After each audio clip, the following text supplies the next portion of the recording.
Okay. Seeing as the time is now 6:00 p.m. on February 21st, 2020, I call the Lisle Library District Personnel Policy Committee meeting to order. Roll call, please. Emily Swistak. Here. Marjorie Bartelli. Here. Thomas Duffy. Here. Thomas Hummel. Here. Tatiana Weinstein. Here. Beth McFullen. Here. Okay. Second item on the agenda, opportunities for visitors to speak. Seeing as there are none, we will move on to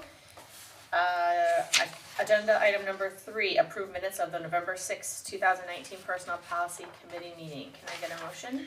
I move to approve the minutes of the November 6, 2019 Personnel Policy Committee meeting. Second? Okay, there's a motion and a second. Any discussion? Seeing none, roll call please. Marjorie Bartelli. Yes, aye. Thomas Duffy. Aye. Emily Swistak. Aye. Thomas Hummel. Aye. Okay, moving on, item number 4, LD policy 315, loan periods discussion draft. I'm going to turn it over to the director. Okay, so there are a couple of things here in red. First one being SNP, that acronym, just wanted to spell it out for those, for most of everybody who doesn't know what that means. That's in our catalog, so it's just for single media players, so that's the change there. And then more significantly, there is a limitation on the video games. We used to have no limitation, or no limits on them. Last year we ran into a situation where we had a patron check out numerous video games of one type and they were not returned. So I had a conversation with my department directors and those who select video games, and they suggested a limitation of 5. So that's the recommendation. And then if you move further down, launch pads. So these are basically players that initiate digital content. And at one point in time we had just a few of these, and now we have many more. It used to be a new format, now we have 73. And we'd like to make them renewable and then up that limitation. And then under number 2, I crossed out this, we do not honor any grace period.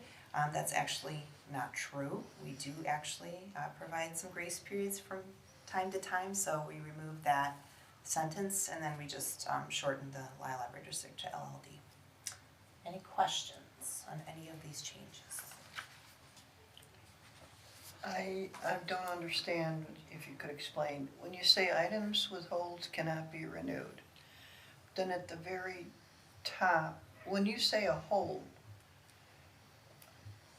what do you mean by that? Does that mean it's been requested by another borrower? Yes. Okay. So then the top category of books, if you look under renewable,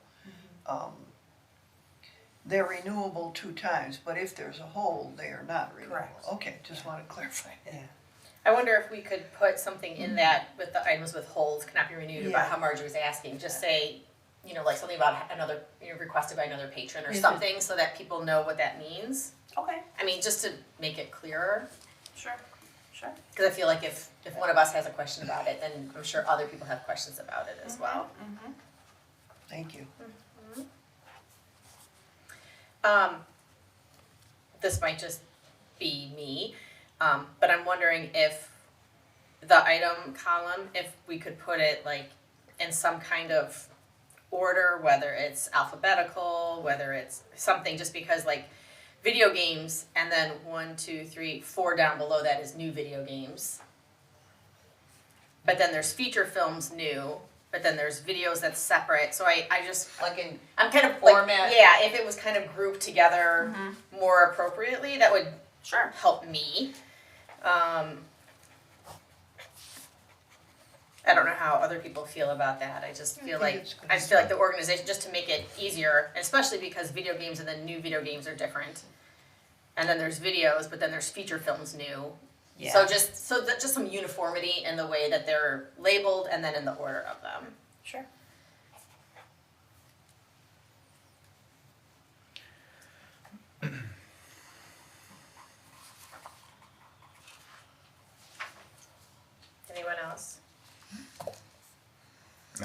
So with these changes and modifications, can we bring this to the next board meeting? And then if we can have more discussion, if like the clarification sentence is odd, we can change it then. Does everyone feel okay with that? Mhm. I will not be at the next board meeting because I have Dad's night at the preschool, so I'm relying on you committee members to talk about these things, please. Thank you. Okay.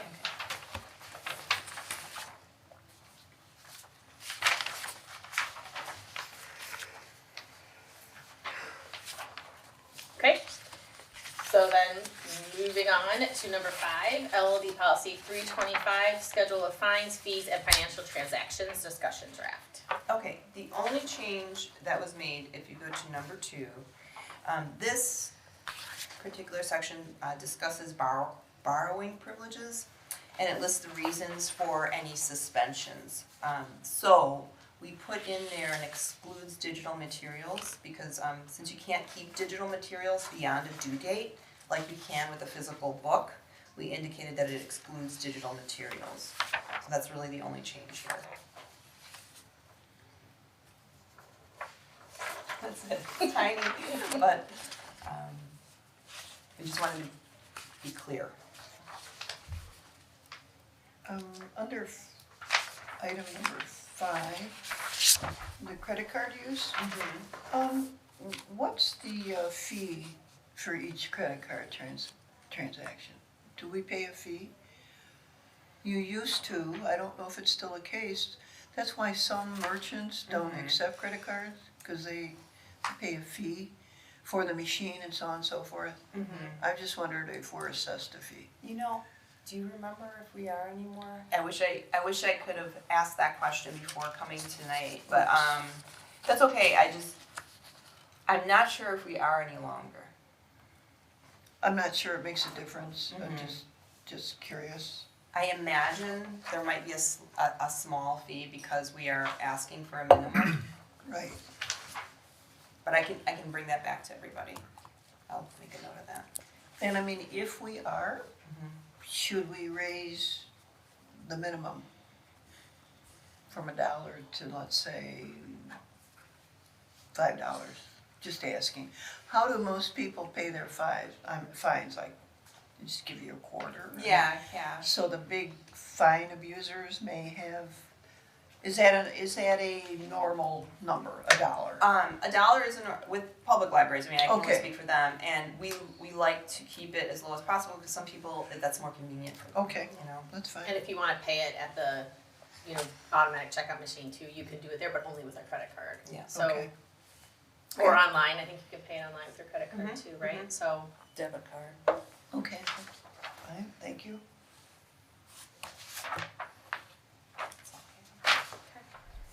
anyone have any other questions on that one? I'll answer that question for you, but if you're okay with this, just modification, we can move that as well. Are we good with that, moving it to the next Yeah. board meeting? Okay. Thank you. Okay, next item on the agenda is going fine free discussion. Okay, so this is on the agenda, we just talked about loans, periods, and fines, and so going fine free is a way a lot of libraries are going now. Chicago Public Library System's fine free, Algonquin, Glen Ellen, our neighbor, Dundee, Addison, Gurnee, Palatine, Oak Park, Skokie, they're all fine free. And then our neighbors, I mean Glen Ellen's our neighbor, they already went, but other neighbors are thinking about it. And this all has to do with access issues, having barriers up for people, kind of nickel and diming people on a daily basis. A lot of libraries find that it discourages use. It can initiate unpleasant experiences between staff and patrons. And so even for a small amount, it can create a negative experience for somebody. So that's why a lot of libraries are going another direction. So in your packet, there was an ALA kind of resolution, hope everybody read it. So they're really actively trying to encourage libraries to move towards eliminating fines and fees, or fines. And then they're they're encouraging libraries to look for other sources of revenue for, to make up the difference. So most libraries, like us, we're among them, about 1% of our budget, fines incomes what 1% of our budget. So we have, for the past 3 years, our fines have been going down steadily. So we pull in anywhere between $40 and $30,000 a year.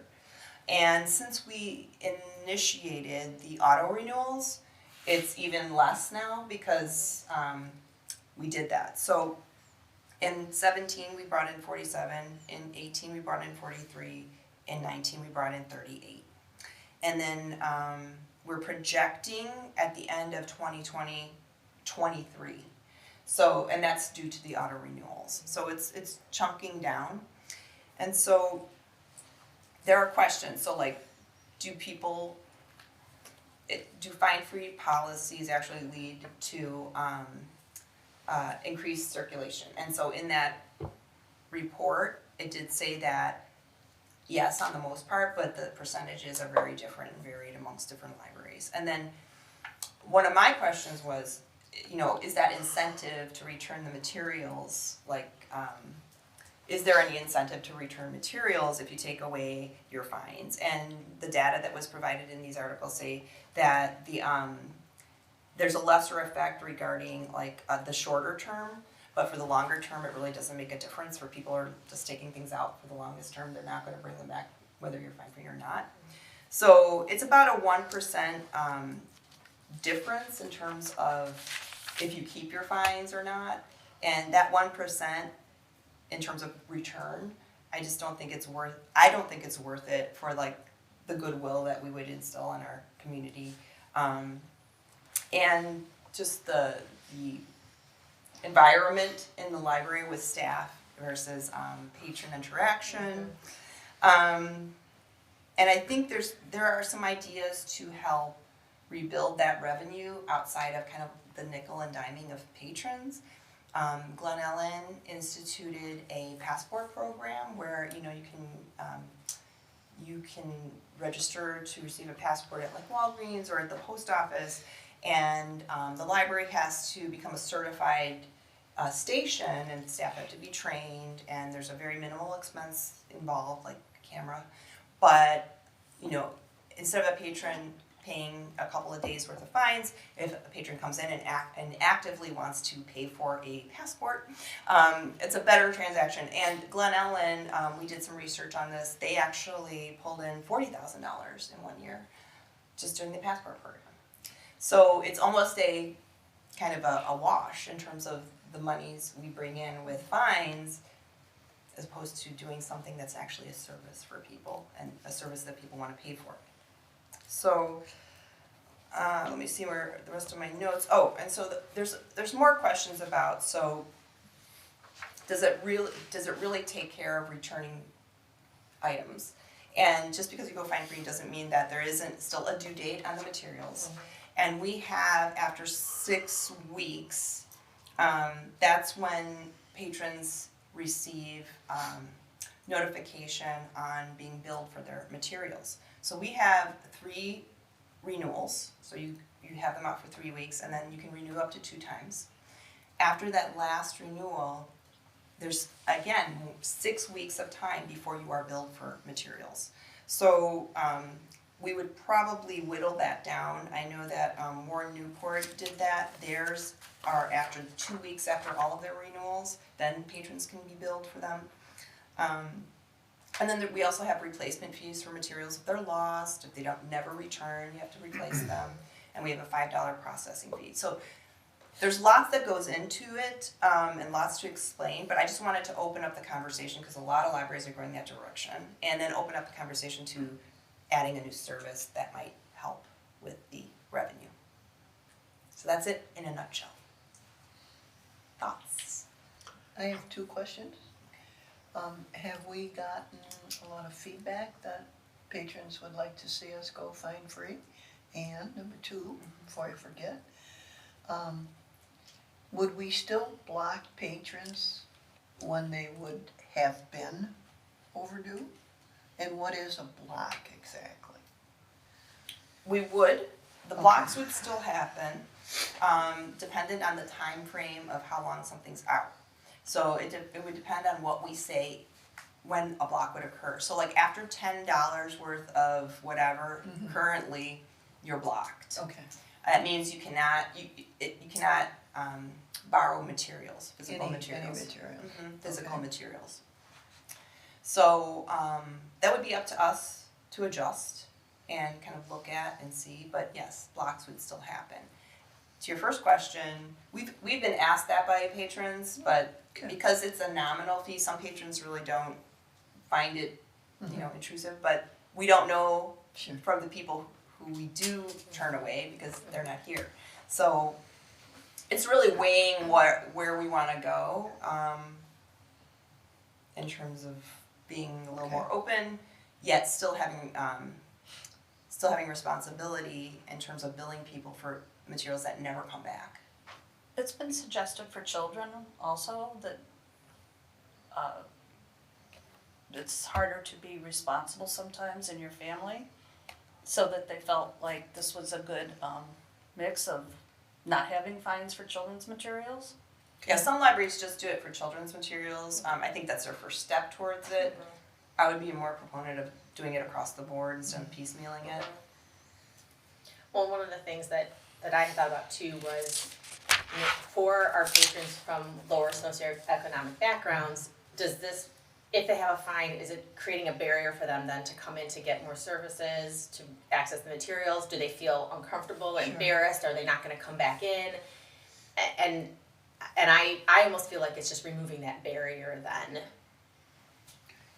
That's my own personal feelings. I don't know how, other people feel about it, but that's part of my feelings on it. How would it work with interlibrary loans? Would it be like, so say, if another library still has the fines, our patrons would be fined at that library, and then let's Yes. say, I'm just gonna make up Downers Grove, let's say, somebody borrows from our book, from us, but they're late, would we still fine them because Downers Grove has fines, or we would not fine them? We wouldn't fine them, we would charge, if it never returned, Well, we like would if it's, like, do the same thing. like how it would be currently with the fine system, let's say, No. so. It wouldn't retroactively go to a Downers Grove patron.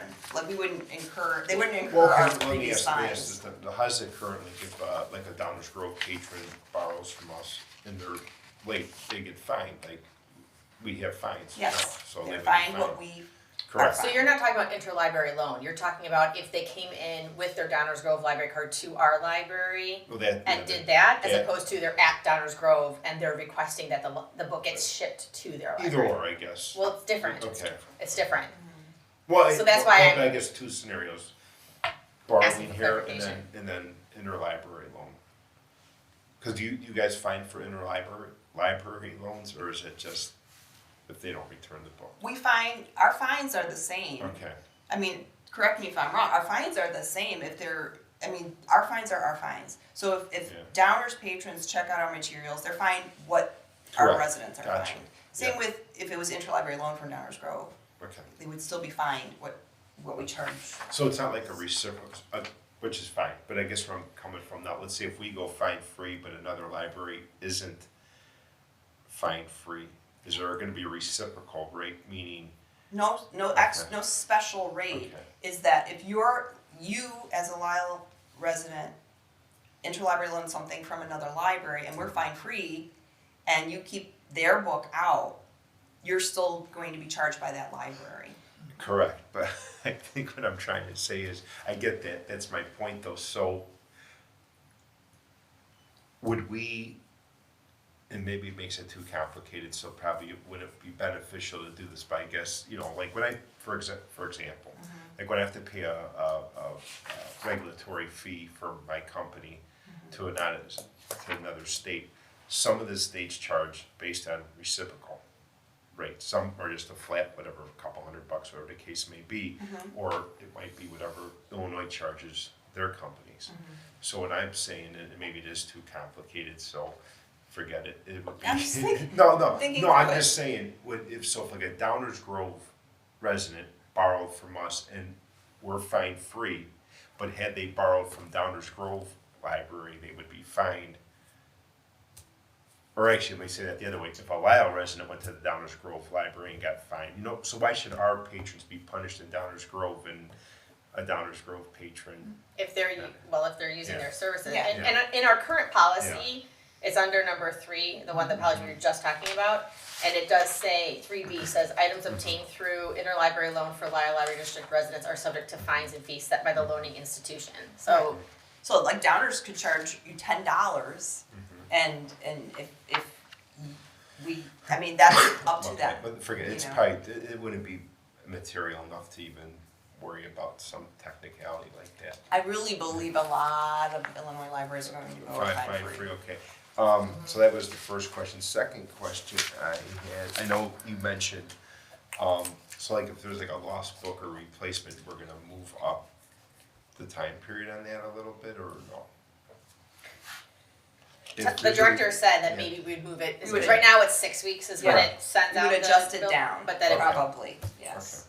But we're not at that No. point, we're Correct. writing the policy for that because that's not something that Okay, that's fine. we're just starting the discussion right now.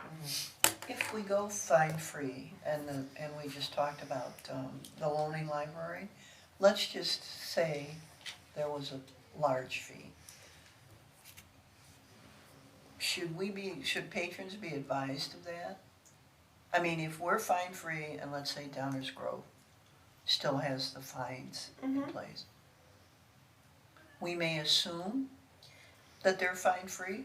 No. I don't know if we wanna Usually- get into that, I but- mean, from what when we've gotten interlibrary loans before, there's always that special thing, and there's the post-it note and that other thing on it that says that it's, due at this certain day, because it's That's not all I subject look to at, annual to be stuff. honest. And usually, the librarians, at least that I've talked to, have said, okay, and then you need to make sure you hand it back to us because it's the interlibrary loan, all that kind of stuff. So maybe that's just something then that the librarians can say at checkout is, they are subject to fines at that library or whatever it is, and if they, I think it might be a good idea. just- I think it's on the Today. banner. Yeah. Oh, Marjorie is was it? just saying she doesn't read it, so. Just trying to, Yeah, it's, I think it's on the little I think it strip is of too. paper, and it tells you, what you may be charged by the Okay, other line. that's fine, Loaning too. library. That's- so as long as there's documentation, I mean, I think that we should be, Right, no, I agree. should be fine. Especially with the offsetting with a different service, that actually is providing the service is great. And this is one of the things I was eventually gonna bring up, so this is great. The two questions I have is, why do we charge a replacement or loss for a damaged library card? On top, I know we're talking about fines, but I feel like, I imagine that represents of the, I don't know, is that representing the 40,000 or fines, or is there a fee, is it fines and fees? I don't even remember how the budget labels it as. Our budget combines it. Yeah, so I'm gonna assume then that it represents Less. not less, and so it's the same concept of this, which is if you have someone that maybe is socioeconomically challenged, transient, or whatever, they lose the card, and now we're charging them $1.25 because they lost it, when in reality, it's just a piece of plastic that costs 10 cents. I would also argue, well, the damage or loss items, the $5 processing fee, I understand, if something if you damage or my son or I lost a book, right? I'm gonna blame my son. I went, paid the processing fee, paid the original thing, had no problem with it whatsoever. But maybe to me, I'm trying to understand, what is that processing fee now that's in the play? It's just $5 tacked on. You're gonna buy the book, and it's probably not very hard to purchase the book.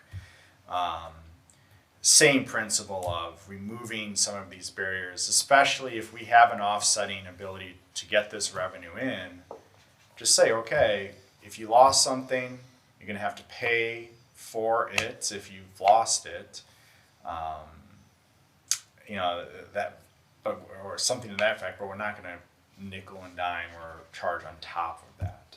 That would be something, I didn't bring it up during this because I figured we'd have this discussion.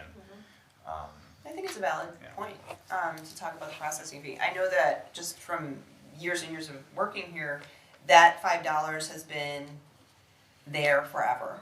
Yeah.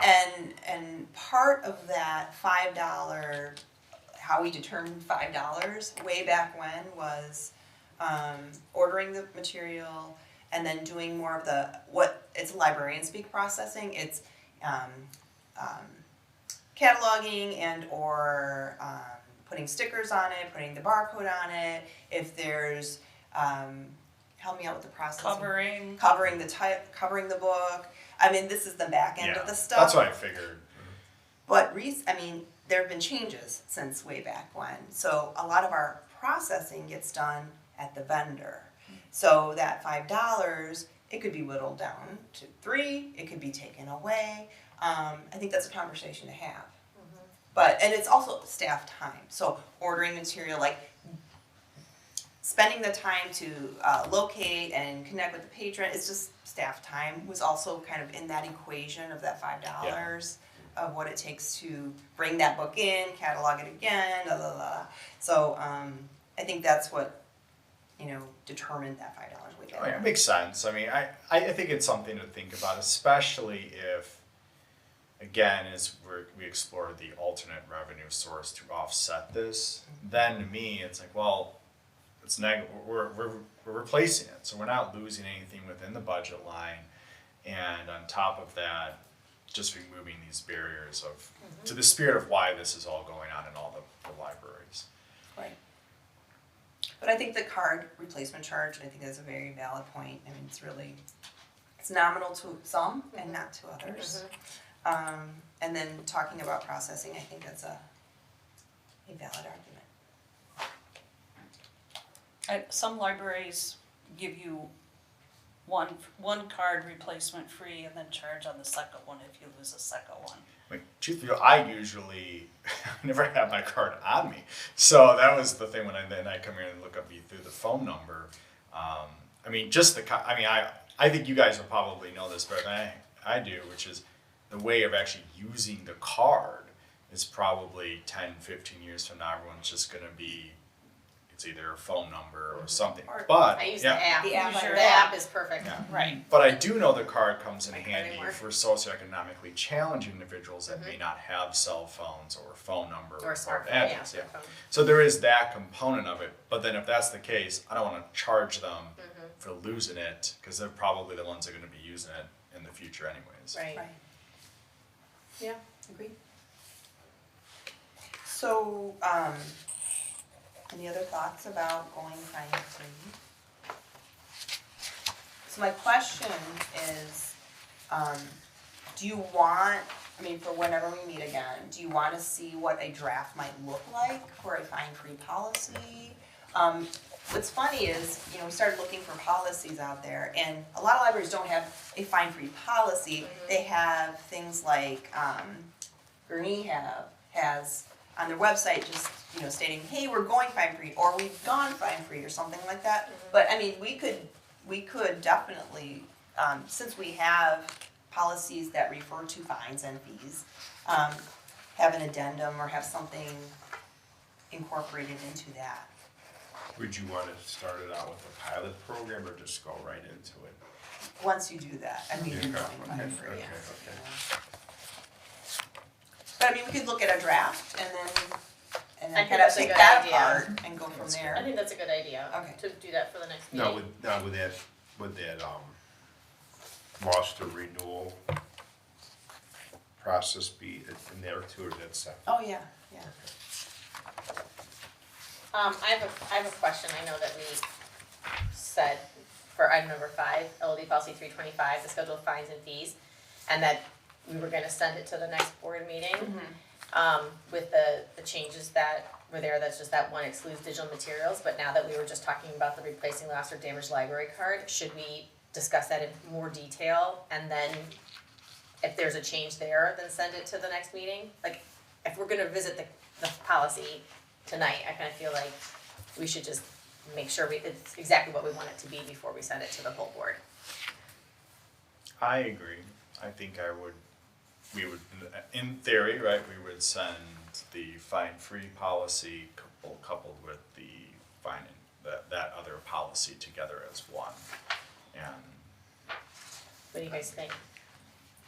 You talking about the, Depending on when we meet again. Depending, I know, that's the problem. Cause this will take some thought, I mean, it's a draft, so, but we would meet again to discuss this draft, right? Yeah, so you would have the fine-free policy, and what was the other thing? What? What was so, Library card? because, The library card, okay. so so policy 325, because it schedules the fines, fees, and financial transactions, and we're talking about potentially going fine-free, it would be in the same policy. But then also talking about the replacing, a lost driver's library card and all of that, so I don't, Cause that's in there. cause it's in there, How often are people losing their I mean, Not I'm very often. okay. I mean, I'm okay with like lowering or eliminating it, or, but maybe like after 3, there might need to be, I don't know. just one person. It's a Yeah, dollar. well, It's a dollar. It's probably me. Let's see. I think I would like to, okay, my opinion would be is to see it all together one more time. And can I add one more component? I know this is additional work, which would be the exploration of like what that passport program would look like. Maybe at least just a one pager on that to say, okay, how much would the camera cost? Yeah. That kind of breakdown. 'Cause for we our have- next meeting. I think so, cause it's kind of, I think we're coming up on budget season. And we're gonna have to, all this is coming at once, so I think we're gonna wanna make sure that we have, okay, this is what we're doing and how we're gonna try to replace it. Yeah. Just give me a couple weeks. So we're meeting next week, right? Yeah. Okay, so policy 325, are we holding it until we meet again and then we can talk about revising the entire thing and then, okay, so the only one so far that is going to the board is policy 315. Yeah, Yes. Okay, okay, cause Thank for you. now we have. Yep. We have stuff, so. okay. Any other discussion about the going fine free and what we were just talking about? Okay, then let's move on to item number 7, LLD policy 660, environmental responsibility discussion / direct. Okay, so as we all know, we have a lot of policies that need updating and enhancing, and I pulled 660 out partially because it's been 18 years since it's been revised, and staff also recently had a seminar put on by Scarce, and that's a local recycling environmental education organization. So that was a little inspirational too for us to pull this. I know Trustee Duffy was very interested in pulling this forward because at their last meeting, committee members were asked about their wishes. So we're also partnering with Scarce in March. We're going to do some programming with them, and then one of our goals for the library is obtaining an earth flag for the library. So that's another one of our goals in March. So we've got a lot of irons in the fire with this particular organization. So our current policy, that is policy 660, environmental responsibility, is 2 sentences long. So I put together a 3-part policy that introduces the policy, lays out our educational component, and then lays out a physical objectives for the facility, and then some partnering opportunities. Now, this is all just kind of a conglomerate of things after reviewing a number of different park district policies. We looked at various libraries. There's not a lot of policies out there, example policies from libraries, but some park districts, and they're not necessarily policies at park districts, it's just basically statements on their website about things. So I pulled a lot of that from all of these sources. So this is really for, pick away at it, but I tried to organize it in a way that made sense. So go for it. Do you want to walk through it? Okay, yeah, let's walk through it. Do you want me to walk through Sure. it? Okay. Oh, you're there. Okay, so we start out with what we recognize. We recognize the distinctive role that the library plays within the community by informing and educating its citizens about sustainability, climate, conservation, and recycling. The LLD promotes and encourages environmental responsibility through the conscientious use and reuse of resources, materials, and via sustainable project planning. So that's our introduction. And then part A is under the heading of information and education, and then it goes into the shalls. We shall provide accurate environmental information and materials for the public, so that means everything we have within the facility in our collection as well as public programming. And then we move on to number 2, public programming on environmental topics that we do, that is an initiative of ours. Number 3 is environmental sustainability awareness training and information for employees. So again, inspired from our recent scarce training for staff, it was very well received. And we had a lot of positive feedback back and forth, there was a lot of questions and answers, and so that's under information education, and then I left a blank if we wanted to add to that. So do you want to stop there and talk about those? Sure. or- So what is everyone's thoughts on that so far? For the number 3, the sustainability awareness training, would that be like for your staff training days you do every year? Like you would rotate that in every other It could. year, or? It could be, or it could be like we have a staff meeting every month, and we invited Scarce to come in for the Oh, first okay. half hour of our staff meeting. Gotcha. That's how we did it that way. So I'm gonna throw this idea out. When I read this, I thought about, well, how would I organize it in like an environmental document? Is you have the internal focus of some of the facility, the staff, and then you have the external focus of the education and partnerships. And I kind of feel like dividing this policy into those 2 sections would be helpful, because some of this kind of merges together in the different areas. So like internally, right, how are you gonna train staff on environmental practices? So you're gonna have, and that gets to point 3. But how are you gonna engage the public on programming? So you're gonna say you're gonna have programming. Another thing I thought about, which was my employer does this, where we can bring used batteries to recycle, which is a nice little tube, you just drop it in, right? Those types of things which are small, but you can partner with it.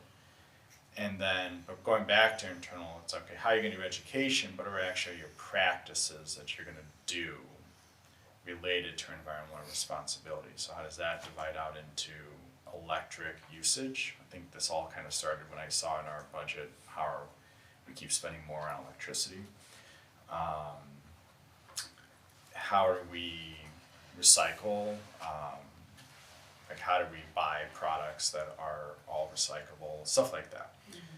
I think that's how I would conceptualize this type, because it is very complex, right? Like there's both an educational component and practice component of 2 different segments of we got the staff, and then you've got the community. I don't know if that really helps. Try not to be long-winded, but yeah. I'm trying to understand, so the internal versus external, meaning internal means staff, Staff and facility. Okay. Yeah. so internal, staff and facility, and then external, programming and maybe Partnerships, materials and yeah. partnerships. I mean, like, so for example, so I would honestly, I would add more teeth to this too. Like, we'll do B8, so that's under facility. Conduct periodic energy and environmental audits of facility and campuses. So I would probably say, well, how often are we going to do these audits? I think that that's probably, and what does an audit look like? That is something I do not know. I'm going to assume you probably want to do it every couple of years. You know, provide recycling receptacles throughout the facility. Great, like that's what you want to be doing. But what type of recycling receptacles? Some of them are not all made equal, right? So you have some that take only plastic or cans or paper. Are we going to offer all 3 options? Are we going to offer only paper options? That kind of stuff. Because it definitely ties to, if we don't have it, it ties back to our budgeting if we wanted to include that in the future. I don't know if that's helpful, but I think that kind of flushing it out a little bit. So I don't know if, and I appreciate everything you're saying, I don't know if it needs to be so detailed in the policy so much as that's something that staff would determine what Well, to- let me to ask a purchase. different question. So you have the policy. Would there be a plan that's attached to the policy that staff would create? We could absolutely do that, just like, kind of like the technology plan. Okay, so then I completely see it and I just wasted 5 minutes. No, you didn't, But I because think you that brought that's up really exactly what I good would do, points, you yeah. brought up really good points that are things that we do need to think about and to discuss, and that helps staff then in the planning as well. It does, and Emily hit the nail on the head. With the policy, it's, if you put in all the detail, it can tie your hands to doing something else. And when you were talking about, well, where do we, I'm trying to remember, the periodic energy and environmental audits, what do they look like, and should we list them out? So we did one with the LED bulbs with ComEd, that was a big project, and are we done yet? No, because, certain parts, like these lights can't be converted to LED easily, so as the ballast goes, that's when we're Okay. converting them, until Alright. we know what we're doing with the building. But the ComEd project was very large, but the Scares, who we just met with Scares, they gave us a mini audit, and they walked through our building with Beth, and we took photographs of our recycle bins and some of the other things that we're doing, and this is all, you know, steps to receiving that Earth flag. So the audits can be small and big, and so I wouldn't wanna like say, this is what an audit looks like and really list them out. So this allows us the flexibility to periodically engage, and then maybe in a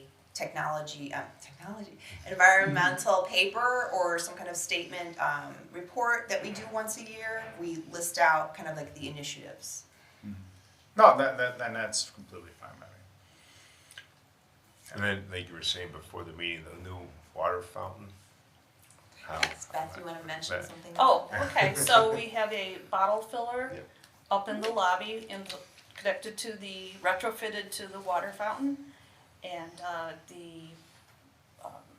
it has a counter on it that tells you how many plastic bottles you've saved by filling your water bottle yourself. So when you use that, right now, I think to date, we're at 13. That just got put in this week. This week, Right, so, yes. yeah. Great. Are we still just in the part A or the top half, or are we in part B? The director read through part A, Okay, but then we okay. kind of discussed them in Okay. part B too. But I don't know if we wanna go through them one by one. How you wanna do Yeah, we'd like to go through them it? one. Or, I don't We know. can. Okay. I jumped us. That's No, that's okay, okay. that's okay. Yeah. So under facility, we start with number one, respect green initiative renovation and construction practices when advancing a project. Question? I would probably change it to consider green initiative renovation. And I don't, you know, respect, I don't know what kind of word that really would, how that fits, but consider, I think is better, plus it gives us flexibility. I mean, if a green initiative is an extra $2 million, you know, I think that might matter too, so I'm just throwing out a number. What word would we like? I like consider. Anybody I else? like respect. Really? Marjorie likes the trees. Is there another I like word that can recipe. come down the middle? I mean, I don't think it's worth Fighting arguing over? Right. But it doesn't mandate us to, Oh, no, No, I don't think so. alright, no. so Okay, keep respect, okay. number two, refer to appropriate local, state, and federal environmental statutes when determining architectural, construction, and landscape projects. Is it, I mean, it's kind of mandated anyway, so I mean, I don't care if you keep it in there, but is it necessary? Only because if it's by law or if there's a federal, state law of you have, or even local ordinance. I put it I don't in, mind if you want to keep it in, it's not a big deal, I don't want to. I just put it in here because it's a restatement of Okay. our commitment, That's fine. as well as we've done this with other, policies, like our sexual harassment policy Okay. and Oh, that's some other fine, policies. that's fine then. Number three is maintain natural areas on campus and greenery within the facility. This was, I added because, it was, the natural areas part was in a lot of the, park district ones, and then greenery within the facility, that came from Scares, they were encouraging having some greenery within, you know, like having plants. Provides fresh air. Yeah, that kind of thing. So I don't know if that's something you like or not, it was just kind of an It's add. nice. I guess my question would be, where are our green spaces? Um, Unfortunately. You mean our natural areas? Well, we have detention pond areas and just any of the Okay. grassy areas, sitting areas around the facility, Okay. mulch, trees. The We don't have a lot. The bushes. Yeah. Okay, Number 4 is operate the facility economically and sustainably. It's kind of just a general statement there. Provide recycling receptacles throughout the facility, which we do. Maybe it should say maintain, provide and maintain, I don't know, because we already do it. We, just up for discussion. Purchase environmentally safe, sensitive products, equipment, technology, and supplies whenever possible. Utilize. Is that, when you say whenever possible, is that, If it's available Available and if and it's, cost. yeah, Okay. financially feasible, obviously.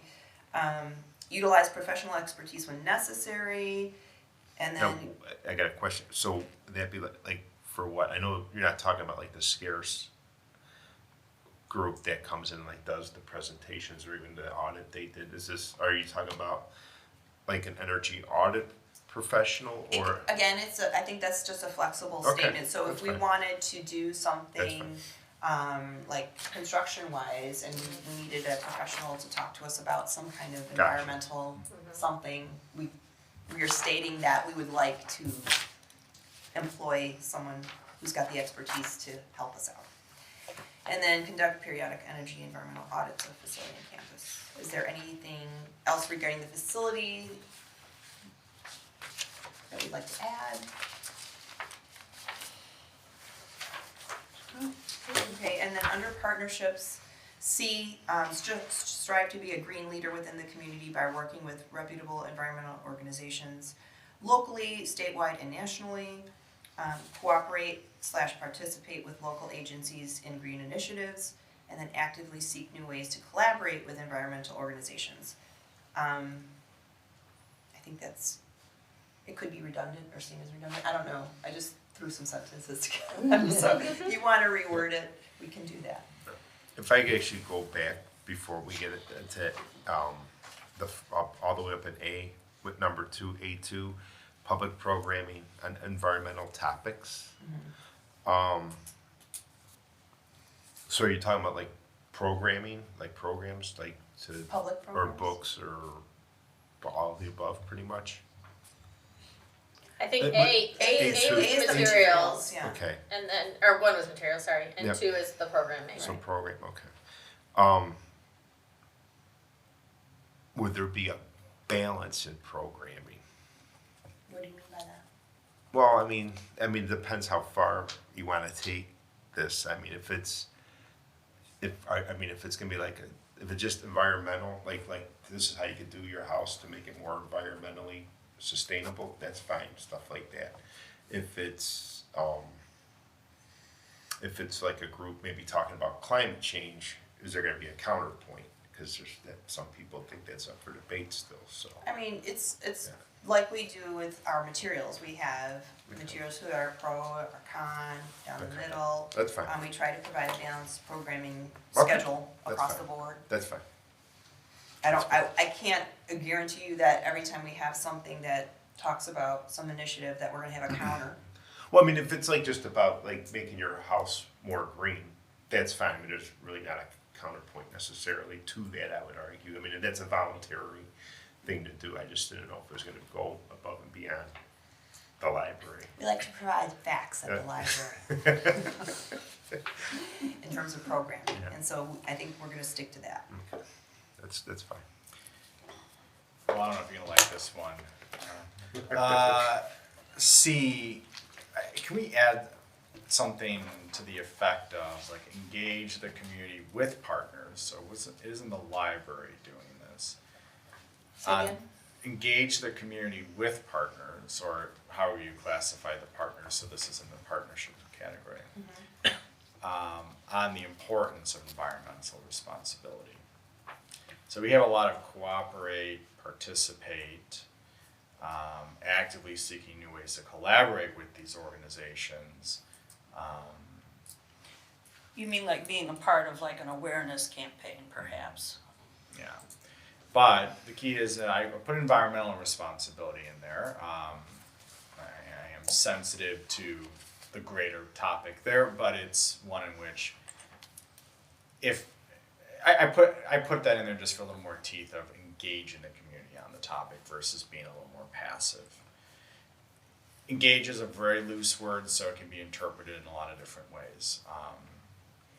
And it's just one of those where, like Scarce is a good example, fantastic organization, needs probably a lot of help with people being aware of it and, you know. So under the partnerships, you would like something that talks about the LLD shall engage. Wouldn't use the word shall, I would probably say the LLD will, Because we got the shall up there. You see that? yeah. So would it go, how would we reword it? How can we reword it? I don't know if we should be advocating or even, I would almost make a case even politicking for, I don't mind like the education angle to an extent, but that starts to get But it. educate the community with partners, so it keeps the education component. But the LLD shall, I just strike what I just said, it's fine. Well, cause I think it Just strike gets, what you no, cause I said. think it gets, I don't wanna, we shouldn't, with the word shall there, I don't want us to be overtaking an already existing organization who's already doing it. That's the key. There's no reason to reinvent the wheel. So it's fine. I would rather keep it loose in some ways by not mentioning it. Because I think it's up there somewhere else too in a little bit, right? Yeah. A3 has environmental sustainability awareness training information for LLD employees, could be and the community. Well, we're not gonna provide, I mean, Training, we'll have because there's the Training. We're not gonna programming. provide Programs are training, there. right. and that's on the topics. I mean, I think this is a good start. I mean, I actually do a lot of, I mean, like I'm all in for recycling and conservation and some of the other stuff, you know. I think Well, I think it's good, I think it's a good start.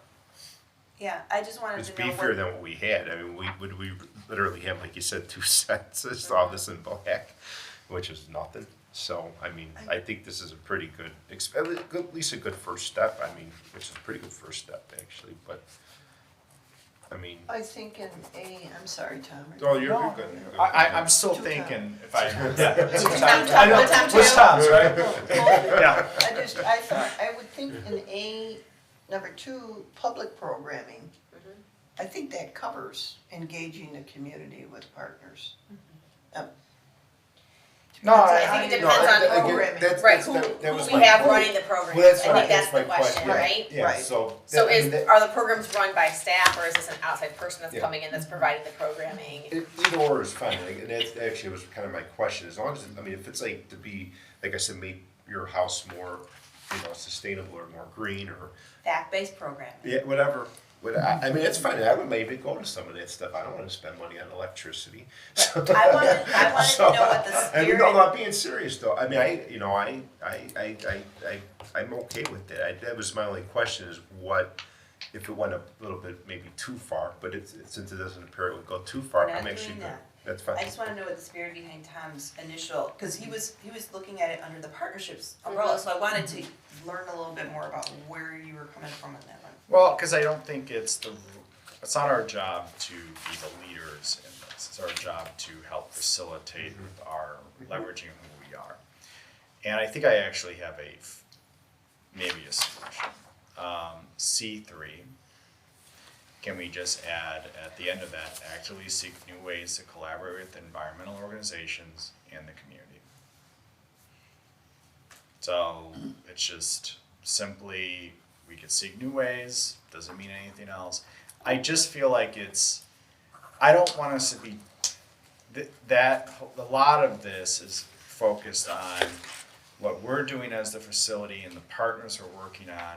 But I do think the fact of the matter is we're doing this to help educate in some manner their community. Like really all this is engaging it and leveraging our resources. I guess that gets to your question about the spirit of it. Yeah, And I don't wanna box us in on anything, so I thought maybe that, I think that's nice. Good. Yeah. see Marjorie bought me time to find that. That's what I'm here for. Okay, But like go ahead. just collaborate with the community in which way though, that's the only. I think it could be very nebulous on that one. just as actively seeking ways to collaborate. So, I mean, So here's an example.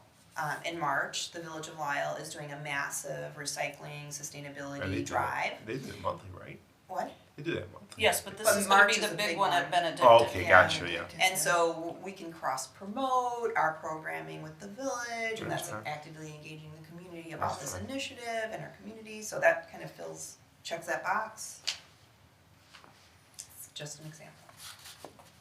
Another smaller example, going back to like obviously the battery one, because it's in my head, right?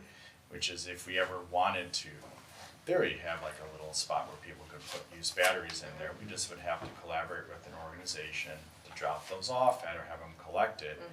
But that's us collaborating with the community because we're offering that service and we're serving as a nexus point for that other organization. So those kind of small ones. We do collect eyeglasses, I knew we had the For eyeglasses. and Scarce asked us if we get them. Did they? Yes, Is it for the Lions Club? yes. Yeah. Yep. Okay, so do we feel like we have something here that we can take forward to the whole board in March? Yeah. Or is it something that we Yeah. think that we Wasn't need many to changes. revisit again in this committee, another draft? I think it's fine to So fine to go? Okay, so then we will send this to the March meeting as well. And then just mention the idea about how the staff will create a plan like the IT plan. Staff will create a plan of what they'll be doing for the initiatives. Yeah, so all we my can mention comments that. were on the plan, forget it. Again, since I won't be there, I just need you guys to make sure that you. And that plan is Share more that just stuff. for the staff, like for internal, right, yeah. That's fine. Okay. Awesome. Okay. Next item on the agenda is community outreach. Just a discussion. Okay, so this is on the agenda for our chair and by our president and I discussing ways to satisfy, a trustee had mentioned that or suggested that possibly another community engagement regarding our facility at our last board meeting. And so, the president and I discussed this and wanted to find different ways to gain that input without going through or, repeating what we did in 2017, because it was not that long ago, and we did expend some funds on it. So, president had a great idea of having some kind of, either a postcard, or a mailer, or attaching it to our newsletter. Now, not sure if the newsletter thing can happen, but a postcard survey made more sense to me when you mentioned it, because as you all know, we did that GIS data over our different zones in our district, and we know how many households are in our district, and we've got the 7 different zones. We can use that software to target households and ask some relevant questions to our facility using a postcard, a postage paid postcard. So we're not, making it hard for people, making it easier. Another thing we can do, and I'll give credit to our assistant director, is that we could kill 2 birds with 1 stone under the advocacy awareness umbrella in our strategic plan and push for kind of card registration also via this postcard. So we can also talk about, please come and register for a card, maybe get a little prize or something when you come in, if you come in. But the main point of this is to ask our residents about our facility options. the reason I think it makes sense for this committee is because we write policy in this committee, and the wording is going to be key on this postcard. We want it to be as neutral as possible, but also inform the residents of exactly what we're trying to glean. I don't think doing an online survey is the way to go, we did that already. But this way, we're targeting every single household in the community and asking them hopefully a relevant question, and then also promoting registration for cards. So are we open to this idea? What do we think about this idea? So quick background, so. I don't even know how much it would cost I know. yet, or anything like that. So the way this started, a while ago, even I was talking to the director probably close to a year ago about this, like if we ever were to move or whatever, we would need community input on this, cause it's a big change, and I think even you asked me at one point, I said absolutely, we'd have to get resident feedback on a move, and then, we've been hearing, comments, I know people have come to meetings or social media, and, people have already voiced their opinions one way or the other about moving downtown, so I figured, well, maybe this is a good time, especially since we're in this part of the project, if you will, with possibly with Flaherty and Collins, to maybe take the temperature of the community. And originally, I thought about the newsletter, like maybe attach a postcard, literally, like, do you favor, with some facts, basic, so people. And I haven't even investigated Correct. that yet Correct. in terms of cost And or then it if was it's pretty much, possible. are you open to moving downtown, yes or no, whatever. And I know, like the director said, that the newsletter might be a little bit more difficult to pull it off in there, so maybe it would have to be a separate mailing. But at least it could go to like every household, like we delivered the newsletter, and, Yeah, pretty it would much. be significantly less expensive than doing a community engagement thing we did in 2017. Go ahead. When you mention, are we open to moving downtown, I would think we'd have more than that one option. Oh, absolutely. Oh, yeah. is that Yeah, understood? yes, I'm just generalizing. Moving, renovating, I would do think that and nothing. it would include the information that we gleaned from the community engagement project before, our strategic plan, all of those pieces together, cause that's kind of guiding, right, what we're looking We for. could point people to those things, I mean, Right. and a postcard is only so big, Right, we just want right, people to right. be able, so like, that's why I thought this committee, to really like, distill it down to what we want, like to these kind of check boxes, are you open to this? Right. Do you, Why it was like simply a one. this will take question. some time. But like to a one do. question, like, Right. mine was more focused on whether if folks are open to the move or not. I mean, a little bit more detail, but it really was gonna be a one question, at the end of the day, one question. But I feel like it's more than that, because even if we don't move, we've talked about renovating or expanding or something here on this property. Mhm. And so because of that, there's more to it. I don't want the community thinking it's either we're moving or we're staying here and doing nothing, because that's not what we've been Oh, sure. discussing. No, I agree, no, I agree, yeah. We've been discussing. And your Some point kind of about change. social media is that, I think all of us have seen certain, and we've had some people come to our meetings, but that is a small Correct, small that's the group. thing, Right. yeah. So targeting every home with this, and hopefully that they take the initiative and mail it back, we can get a little broader perspective. And then the other thing you briefly touched on was the zones. So also maybe how, if the board had to make a decision, because I know what's gonna happen, it's gonna come back split right down the middle, of course, doesn't make anything any easier, is, even though we wouldn't know specific addresses or who who filled out the postcards or returned them, if we had them by zones, 7 zones, is it? 7 zones, we could like either color code the postcard or whatever, just so we know, like, this zone, make sure like it wasn't lopsided. I mean, not that it might matter to some, but it might just be overall, at least It you might could just be get. a good data point to know Sure. if they were color coded by zone. Yeah, I think this is a really good idea. I have a problem with this. Go ahead, What? Marjorie. No, you go first. No, go ahead. No, if I say it's a really good idea, then I don't wanna be like, I'm getting set up or not, you go first. Go ahead, you said you have a problem with it, so share. Well, I have a problem, only we're limited with a postcard. Well, what we use or how we do it is not the biggest issue for me. I think it's one thing to say, do we want to move? Would you like to move? Should we move? I think people have to know the costs involved. No, agree. I mean, Yeah. after all, I would love to have a new library. Does that mean?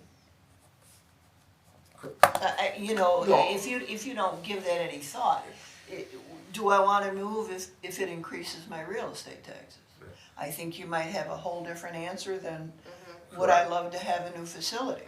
So I think we have, in my opinion, we need, Well, there to would be definitely, cognizant of that. oh, absolutely, there would definitely be like, you know, information, facts that we know, Yeah. at least what we know now. And postcards Yeah. come in different sizes. Yeah. There are Absolutely. the kind we had as kids when we went to Disneyland or whatever. Mm-hmm. But then there's the larger kind, but again, cost involved in doing that kind of thing. and I don't know if this is the appropriate committee to discuss this, but if in fact any of these things happen that we do move, I assume you know, we have to discuss how we finance this. I know it's not part of this, Sure. but we're talking, there has been a lot of discussion. Well, Right. all I can say is from people that have spoken to me about it, there has been discussion about a referendum. Now, I know Yeah. no, wait, you say no. Okay, I'm sorry. Is that your decision to make? No, no, Or is no. it a board It's a decision? board decision. So there we have a conflict here. Well, Now, whether or not I say we should, or Tom says we shouldn't, you know, these are things, be careful what, and I don't mean it negatively, be careful what we open up here. We may create something that we're not going to solve with the intent we're trying. Well, I think that this got brought up because one trustee suggested it going again through a community engagement. So you're trying to find a happy middle where the board receives some comfort hearing from the community instead of going through another community engagement or a full-on referendum. Because I think that a postcard or something, a mailer of some sort, provides a lot more information than a one sentence on a referendum. No, I understand that. So I think what we can accomplish by a postcard or some type of mailer, and it may not be a postcard, maybe it's a letter, I don't know what it is. But I think you can accomplish a lot more with more information via a mailer that comes from us than a one-liner on a referendum. No, I understand that. And the way it's worded is really important. It's got to be super neutral and super fact-based. Right. And we have to come up with the questions we want the answers to. Now, will these questions be formulated, are you saying that this committee is going to, what's the word I want? Draft. Draft the questions. Draft. for the Yeah, postcard. drive this, or should this be something that the entire board talks Well, about? the board will will, have The to board say will that. talk the about board it. will talk about it. I Right, think so we should we be would just draft come it. with a draft, with an Okay, idea, okay. and then discuss it as a whole board. Is how I was understanding it, Just, right? yeah, but I didn't mean to make it that complicated, but it was pretty much just to get a flavor of where the community is with some information, what we know, what we at least have, you know, limited facts we have, like, would you be open to this, or are you pretty much a no? And even if they are open to it, still doesn't mean it will happen, because Right. there's still so many Right. variables out there, so. I'm sorry, Okay. go ahead. Tom was ready to say. Yeah, I know, I apologize. Well, I think it's still a good idea. I think so. I actually I know where you're going with this, Marjorie, because on the one hand, if you're gonna do this, we need to do it right. And I actually have no problem spending additional funds. Let's do this right. If we're gonna go out and go to the community and do a massive survey of everyone to get their thoughts, then first of all, let's have a true one-pager of facts of what we know. Let's have them where it's really easy for them to fill out and send it to us. Let's have a station here in the library where you can fill out the survey or fill out the card, and we have a big gigantic poster of here are the facts that are going on. Not everyone is going to see that one piece of mail. I would even make the argument that even the newsletter should just be replaced with this, and saying that you get an electronic newsletter online. Like, that's how important, if you're going to go down this route of the survey, make it as big as possible, because you only do it once. And I think, to your point, which is, listen, if we're going to get the flavor, let's get the flavor fully and understand what they have. So hopefully we don't get down the middle and we get something that gives us some clarity. Because if we do it a little bit, or if those facts aren't on point, the data that we get, truthfully, is useless, because we're not educating them correctly. I think that's what we've seen in all the emails, social media posts, people running us down the street telling us there's just not a lot of information out there, which is leading to a lack of clarity as to what they're seeing. So it's not, the survey is actually the easy part. It's the education part as part of that. And I would probably want to see what an educational plan would look like coupled with this survey. Now on the flip side, it's one of those where we're going to have to do this without having also all the information ourselves. Sure. I.e. the financing is, I think, the most important part. We have some numbers, and we can tell them what those are, and they have the same facts we do. Yeah, we can direct them to Yeah. the website where there's more information.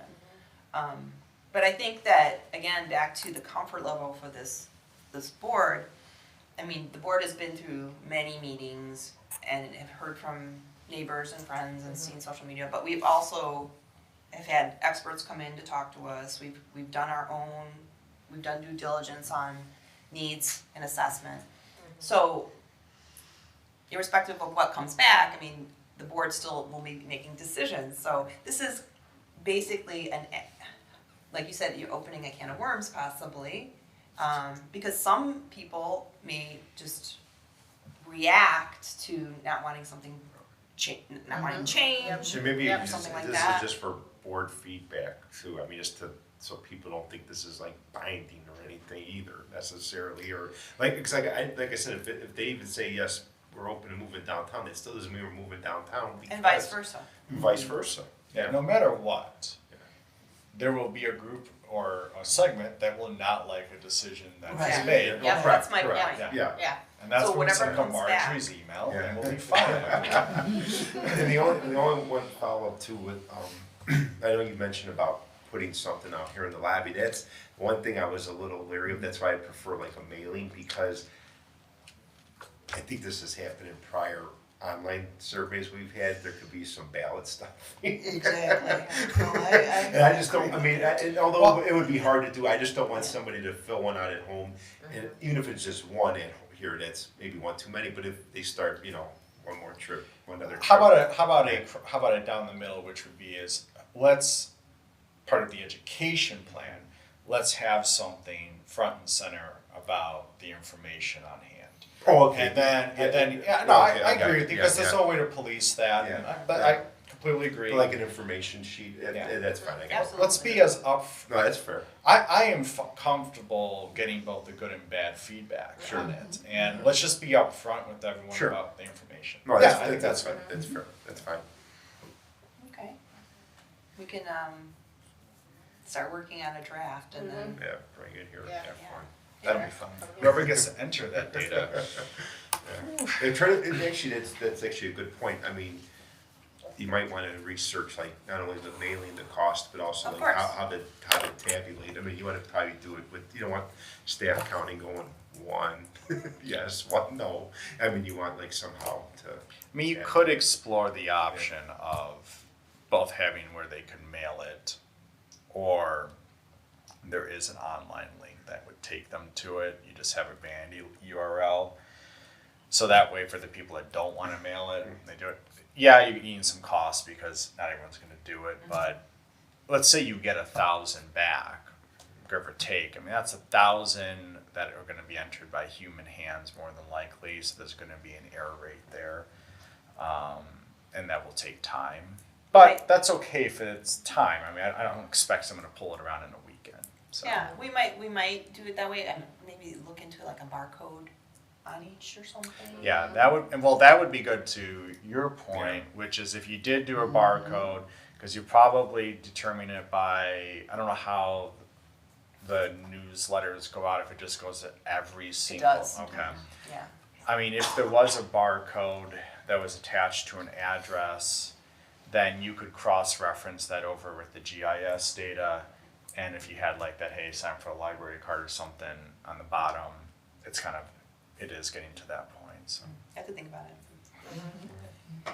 The point of this was just to get some feedback and see if we're open to something like this. Because Yeah.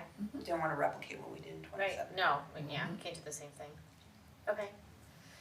All right, so moving on then, number 9, director evaluation discussion examples. We talked about this, I don't know, months ago. And one of the things that, I was thinking about, you do have examples in here again, and we do have Marjorie's in here as well that she had thought. And one of the things I wanted to talk about it again was just because I would like the director to have something new in place for the following year. She is already, because we're already in this current year, we can't change it clearly right now.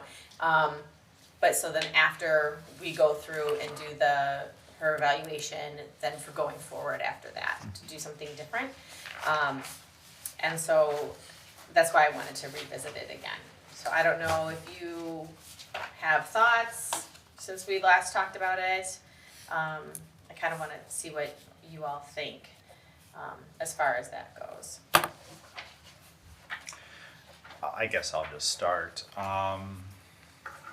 These are all very helpful. The one thing that I saw that kind of was missing in this, and I know that we talked about this a long time ago, I know. is We had other things to deal with, and it Yeah. kind of just went on the back burner, and I kind of know. need to bring it back. The one thing that all of these miss to me, and I'm a big proponent of this, is I expect you to have the job knowledge, independent of your role, right? I've hired you for it. But I want to know what your goals were.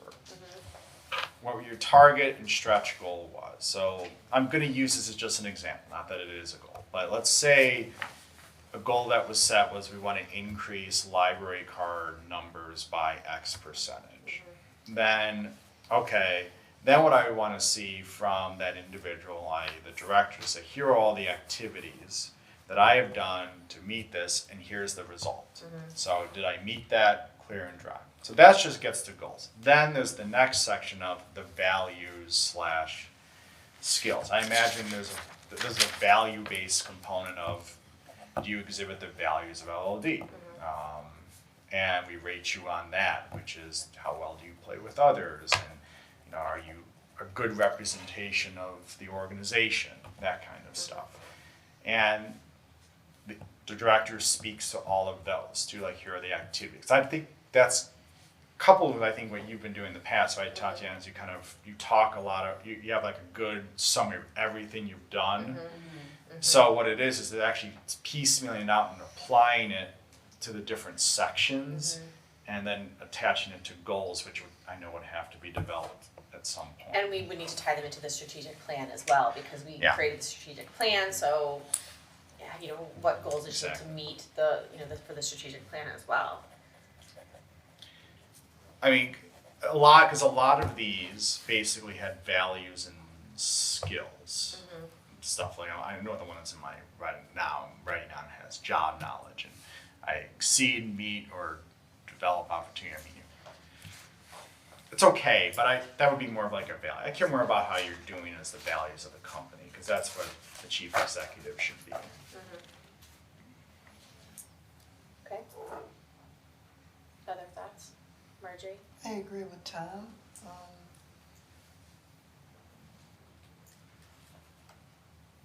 Let's leave it at that for right now. Okay. Can I make one more comment? Yes, Sorry, you it's can. a bit- Of course you can. Coffee kicked in. The other, back to goals. Not every goal is the same weight too. I don't want to, like, let's say I give myself 4 goals. But one of the goals is more of inspiring, right? Like, that may not happen that year. Even I may not have full control over it, but I've tried. So that if I don't meet that, it maybe only represents 10% of my overall performance.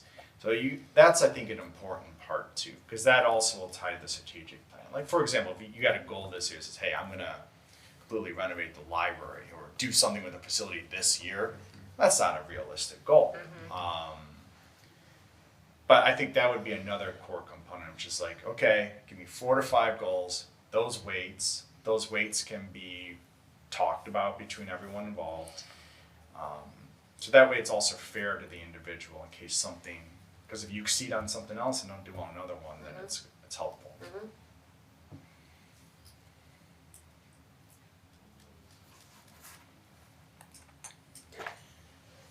Marjorie, are you thinking something? Do you like that one too? Okay, go ahead.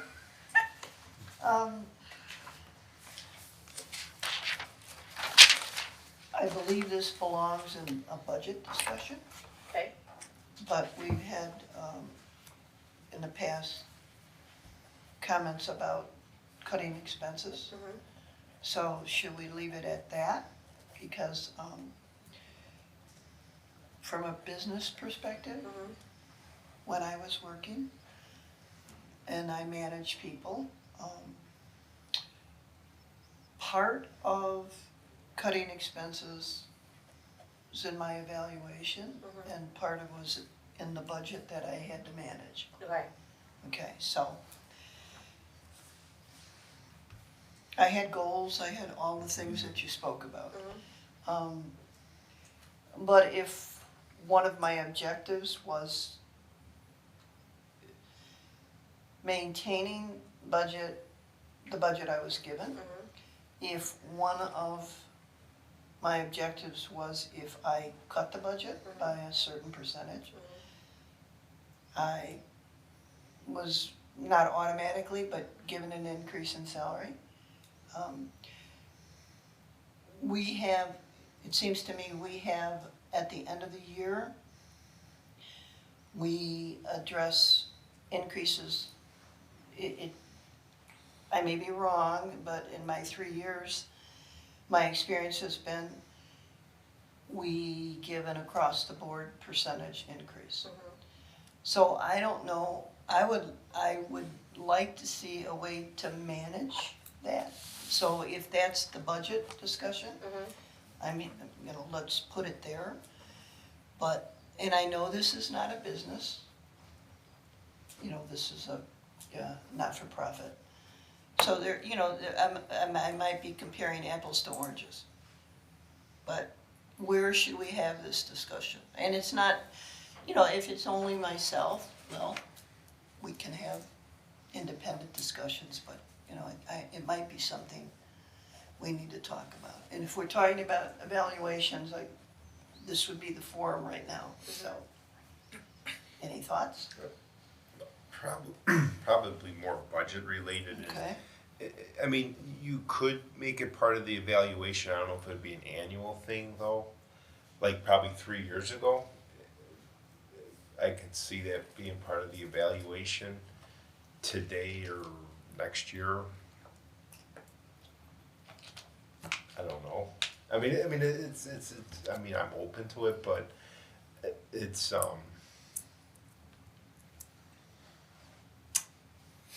I don't know, 'cause I mean, actually, at the end of the day, too, if you're just talking from a budget perspective, although the staff, the director prepares the budget, I mean, we do vote on that, actually, it's kind of Right. almost at the end of the day, ultimately, it's our responsibility. I would probably say it's, in my opinion, it's probably more of a budget discussion, would be my. I guess I'm asking. that No, question. it's Yeah. a fair question. And like I said, maybe, if you'd asked me that question, 3 years ago, or, I'd probably say, okay, that's fair. Today, Well, what do you mean by that? If we would well, have because, asked it 3 years ago, that would have probably been more of a, more relevant, let's just say. No, I think it was, like, 3 years ago, we've done well the last 3 years financially. Are you saying because Just the way it's, we've been yeah, correct. lowering the Yes, levy yeah, and- yeah. okay. So it probably last at least 3 years ago, maybe even the last couple of years, yeah. I mean, going forward, I mean, it depends. I mean, I guess it depends. Is it, I guess, the long or the short answer? You know, because it would be would it be probably every year? Well, I guess Yeah. because would the goal be to cut the budget or consistently lower the levy? We don't know what's gonna happen in the future. I don't think we can put that kind of goal out there, you know what I mean, for the long run, because what if something happens Correct. and the levy needs to increase and we're like, oh, well, And that- no, I guess you know what I and mean? Like, that's I where feel I'm- like it's. Yeah, and that's where I mean, because, you know, especially with our, we're not like other units of government that have Mm-hmm. multiple sources of revenue. Ours is pretty much property tax based. Yeah, there's a little investment income, no more fine income coming in soon, but. We but- haven't decided yeah, that That's right, that's true. That's true. not No, but a seriously. discussion I know, point. but it's pretty much, you know, we're basically property tax. I mean, any differences or any other revenue is small. Like the village, you know, I think it's like 22% property tax. There's other taxes or fees that get into they have like at least 4 or 5 big buckets, and then even the park district has property taxes like roughly 60%, give or take, of their revenue every year, and 40% are user fees and what have you. So if we were like let's say the village, I don't mean to put heat on them or, you know, but if we had like, well, we had multiple sources of revenue, then I could see what you're saying, that could almost be an annual thing. I don't know. I mean, I think it's more budget related. No, Well, I I see. agree Yeah, with that, yeah, but so- I guess you're mentioning the levy. So cutting the levy or keeping it, you know, maintaining Yeah. the current levy. Yeah. Um, I guess what I'm trying not to say. where do yeah. salaries come in there? I mean, how? Well, it's part of the budget. That's not, I mean, the tax levy funds the budget. I mean, but, yeah. so as I stated, if the salaries increase, let's just pick 3% every Mhm. year. Regardless of what we do with the levy. That's true, because the levy just funds. So our that's not part expenses. of the, Yeah, that's a, that's that's Well, a okay. different, Yeah. that's Okay, a different, I- that's a, Yeah. maybe something that you guys can discuss next, or in Yeah. March at 11th at 6 yeah. p.m. Okay. The budget, right. committee of the No, whole. that, For me, I'm thinking more the director would just have a fiscal responsibility, right? So there would be something in there about fiscal responsibility, but it's not necessarily about cut.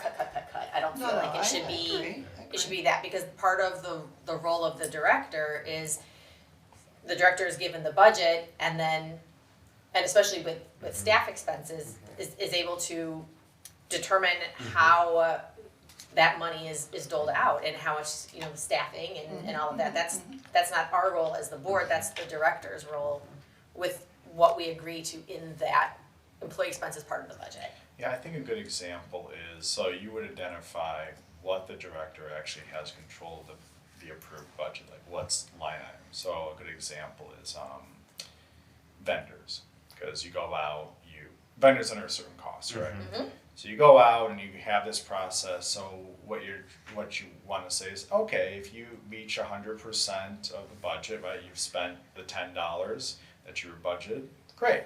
But if you come under $8, like you come under $2 and you've spent only 8 of the 10, and you also accomplished all the things, and you did that because you improved your vendor management system that led to identifying a new vendor that gives us better service at a lower cost, then that is meeting the stretch goal of that performance evaluation.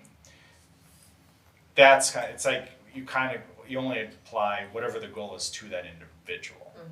I mean, the director that position does not have any control over like a tax levy or anything Right. like that. Right. But it's controlling admin costs is basically when people bucket all that stuff together, or controlling the increase of the rate. It may go up each year, but how do you control it and that kind of thing? So. Okay. Okay, so moving forward, I just feel like because we're, you know, we really, I almost wish that we could find a draft of one that's already out there that Yeah. we could tweak more to meet our needs as opposed to trying to reinvent the wheel. I'm gonna supply you mine, So, because I explained mine. okay, That was exactly what I have, and I should have done this probably that's months okay. ago. I mean, it just would Yeah. help then for our next meeting to have Sure. something, because I Then feel like we- it'll be a lot easier Yeah. than, you know, we have these different ideas Sure. and trying to pick and choose, like I feel like we just kind of need Yeah, just one, or a, just, or. a draft, and then we draft. can tweak it And to we're our good to go. needs. Yep, You know, one that we kind of agree on, that we say, okay, this is good, let's work from this one, as opposed to having a bunch to try to work from. So if we can kind of pick one that we think, yep, and Tom, you're gonna put together what you're thinking of, and then at least we can see Yes. that. Yes, yeah, I'll make it so that I'll send it and it's a whole outline of what you would want. Okay, so that would get sent to the director, and then she would send it out to the rest of the Yes. committee. Okay. Margie, are you okay with that? Yes, it's Just so we have a, Great Yep. idea. I just feel like, you know, we have these copies of these Yeah. ideas in of other places, and Sure. which is great, and it helps Lot of give us information. ideas, but we just need something concrete to work off of. Okay. Okay? Yep. All right, does anyone have anything else before we move to adjourn? Oh, wait, should we set a date for another meeting? Yeah, Before we do a probably move it should. to adjourn? Yeah, Okay, yeah, since we're talking about stuff, sorry.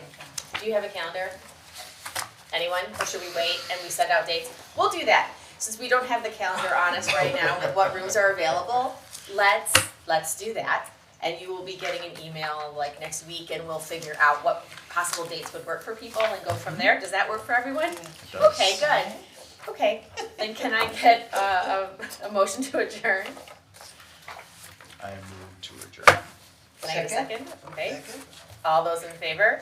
Aye. Aye, okay, we have adjourned at 7:32 PM.